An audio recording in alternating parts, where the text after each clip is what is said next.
If you've been hopeful that somehow, somewhere, sometime, you could find a method that would actually meet your needs, that would give you freedom from the drive to overeat so you could lose weight and keep it off.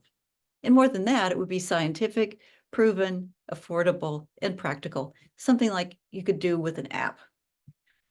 You've come to the right place because that's exactly what this method, emotional brain training, does. I'm Dr. Laurel Mellon, founder of Emotional Brain Training. I'm a nutritionist and health psychologist. And over the last, well, about 40 years with my colleagues at the university, have developed EBT as a brain-based solution to eating problems, weight problems, and overall health. I want to share a little bit about that with you right now. First of all, everyone's convinced since the weight loss drugs have come on the scene that obesity is driven by biochemistry. That is true. And that the days of just putting people on diets without turning off that biochemistry are fading. But the problem is that the weight loss drugs, you can see here, you can lose weight. And we know that we can no longer judge ourselves for having bad behaviors or binges or mindless eating because it's all driven by biochemistry and who changed our biochemistry. But the problem is that the weight is regained. Now, as someone who has struggled with eating and weight myself in the past, I know that setting me up for failure is not something that makes me happy. And so these weight loss drugs for many people are not exactly the solution to the problem because it drains the protective lean body mass, it creates dependency, and more importantly, it does not address the root cause. The root cause is in the brain. Essentially, we have to change the brain and the brain biochemistry in order to get lasting changes in weight. So now that people know, we should have to stop blaming ourselves for these slip-ups with our diet or these binges because nobody told us that we needed to shut off those biochemical drives. But isn't there another approach other than injections? And that would be emotional brain training. What we do in emotional brain training is you have a thinking brain, and what it does is it changes the wires in the emotional brain that control our entire physiology, including the chemicals that drive overeating and overweight. Most of us have a few of these faulty wires. So if we change the wires so they're not spewing chemicals in ways that are dysregulated and damaging, we're going to change our biochemistry. When we change our biochemistry, we change our eating and weight. So it's very simple. The circuits lead to biochemicals, lead to behavior. So we just start with the circuits, start earlier in the process. And we do it with an app. You can see here, there's choices. You can do it for about 1 minute with an instant boost, 2 minutes with quick and easy. If you want to do the deep work, because a lot of those circuits for weight come from trauma, you got to rewire that 1, 2, or 3. And no matter what pathway you choose, it all culminates in a feeling of flow, of biochemical well-being, of kind of a glow. We call that joy. EBT is natural, it's lasting, it's affordable, and only positive side effects. Again, there's a lot of talk in EBT about joy from a biochemical standpoint. When you feel that glow in your body, that's a sign that biochemically you've switched off the circuits that are causing overeating and weight gain. However, by far, the most important advantage of emotional brain training is it addresses the root cause of the problem. In order to get freedom from that drive to overeat and that weight cycling, we've got to go to the root cause. And that root cause is our brain. Our brain is wired for stress. So the root cause of obesity is not a deficiency of one chemical. It's much more than that. It's the fact that we are living in a very stressful world with a lot of temptations. And even those of us who don't feel like we're genetically primed for obesity, we still have genetics that are promoting it. Because during 99% of human history, food was sparse and unpredictable, causing the genetic code to favor overeating and weight gain. The first thing that happens when we're stressed is we get the biochemical messages, I need to eat food. I need really good food. And the food that we eat is just the kind of food that tends to essentially stop us from losing weight and promoting depositing fat. This woman right now may later say, why did I eat that food? She ate it because biochemically she was in stress and 8 chemicals were driving her to overeat and gain weight. It's not her fault. She has to go to the root cause, which is her brain is in stress. Not one chemical, but 8 chemicals. And so the major 8 chemicals are cortisol, dopamine, insulin, ghrelin, PYY, GLP-1, serotonin, and leptin, all of them. All of them are stress related. When you're stressed, they're going to be dysregulated. Here's a wonderful review by Janet Tomiyama, where she looked at stress and obesity, and she says, there's so many interacting parts here. Where do you begin? You know, overeating isn't changing, weight isn't changing. What are we going to do about it? And she says, intervene on stress. The most logical intervention target would be stress itself. So we can treat stress because of breakthroughs in neuroscience, in neuroplasticity and neurophysiology that bring us a set of tools called emotional brain training that gives us the option to treat that stress and turn off those drives.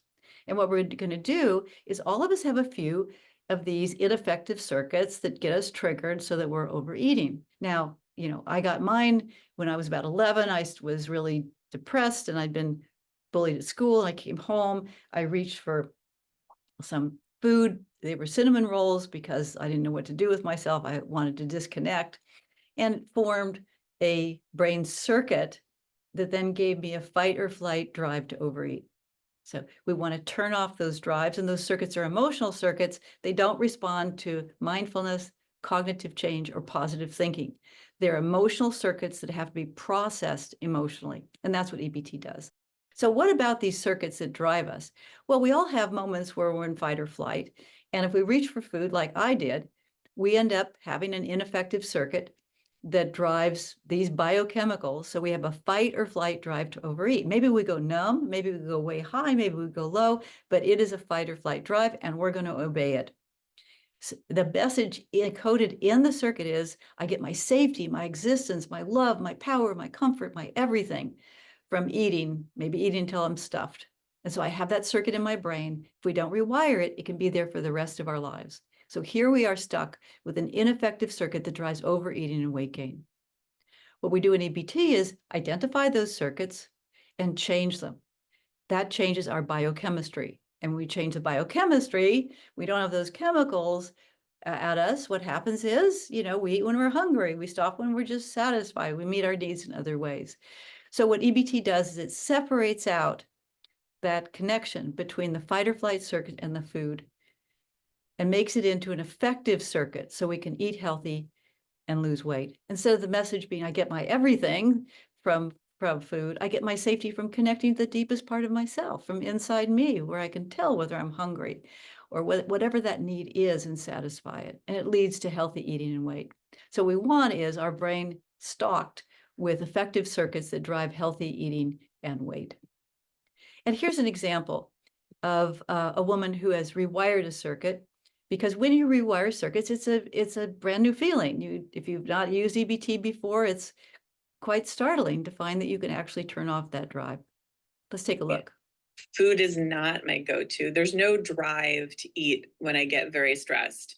And as a matter of fact, it's the opposite. Now, when I get very stressed, I lose my appetite. And I remember knowing that happened to people and feeling like, oh, wow, like how I can't even imagine that, because food was my comfort. Food was the thing that took care of me when I was stressed. And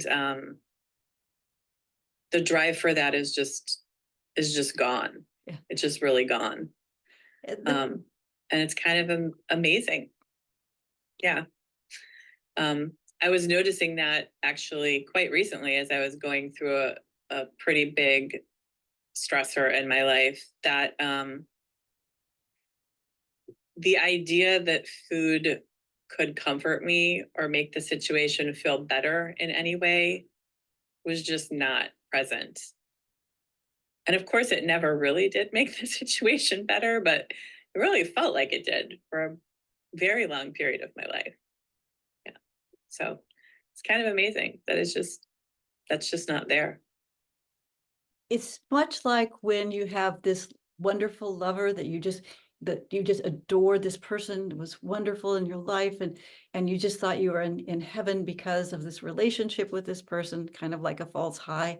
And then the person dumps you and you're just devastated. And then later on, after you've rewired that, you say to yourself, What did I see in them anyway? So essentially, food becomes just food, something that you can enjoy, but something that does not control your life. So in EBT, you actually find out why you overeat.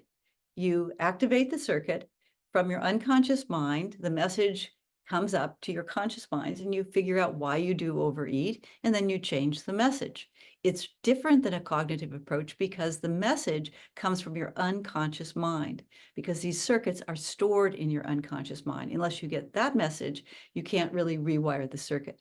So once you have that message, you can just grind in a new effective message of your choosing until change becomes natural and spontaneous. And at that point, you know you've rewired the circuit. And here's a woman who was in an EBT group, and we have telegroups for EBT because the method works much better when you're using it with other people, when you have a safe environment and support. And she was in the group, and she said, I haven't been doing my grind-ins lately. I'm going to start to do it. And then she told the story of what happened when she did. And one of my problems has been that if something's in front of me at night or on the weekend, not during the day, during the week, but those times, I will eat it till it's gone. And full, hungry, doesn't matter.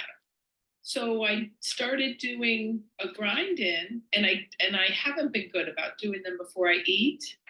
And last night, I had made something that had 3 servings. I ate one without trying. So I still have another one left. And I didn't try. So when you rewire the circuit, the biochemical drives aren't there, and the drives to overeat fade. This strategy of rewiring is extremely important. We want to rewire the circuits that are the problem so we can get lasting weight loss. So you can see here with weight loss drugs, they don't teach rewiring skills. And what you see is they lose weight, but then the classic V-shaped outcomes happen, where when the intervention is being used, since it does not go to the root cause, nothing else has changed. When it stops, what happens is you regain the weight. And who do we blame but ourselves? Same with this study. Here's a whole range of different kinds of weight loss programs, all of which you can do almost anything when you give external support, and you will get weight loss. The problem is that when you pull them away, you get that classic V-shaped outcomes again. That's exactly what we want to avoid. What about EBT? This is a study conducted at the University of California, San Francisco after 2 and 6 years. What we saw was there were lasting positive outcomes. All of this research is on our website at ebt.org. But also, because we're going to the root cause of this problem, which is circuits that control our biochemistry.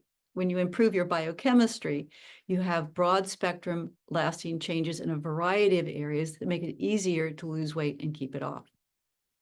But there must be a downside, right? There must be. Well, you have to use skills that turn stress into joy. You've got to create a lot of joy in your life. You've got to learn how to use those skills to rewire circuits. But once you have these skills, you have them for life. And so what's under all that stress and all those problems? Joy. And that means optimal resiliency. It means optimal biochemistry, and it means optimal health. So for more information about EBT, come visit us. Come in. It just costs $1 to get started for the first month. Start going in and dropping into our Spiral Up sessions, which are just for beginners. So you have a health professional who's a certified EBT provider showing you how to use the method, get started. When you get into it a little bit more, join a telephone group with a certified EBT provider and go through the program until you've rewired your brain for lasting improvements in resiliency, weight, eating, and health. There are books on EBT. Here's the latest book that's on Amazon on weight. It's very comprehensive. There's also many other books on EBT. The main thing is take a deep breath. And what we've just focused on is actually going to the root cause of why we overeat, rewiring the brain for states of freedom and joy. So thank you for watching this video. I hope you have a great day, and definitely drop in and visit us at ebt.org and get started in using these tools.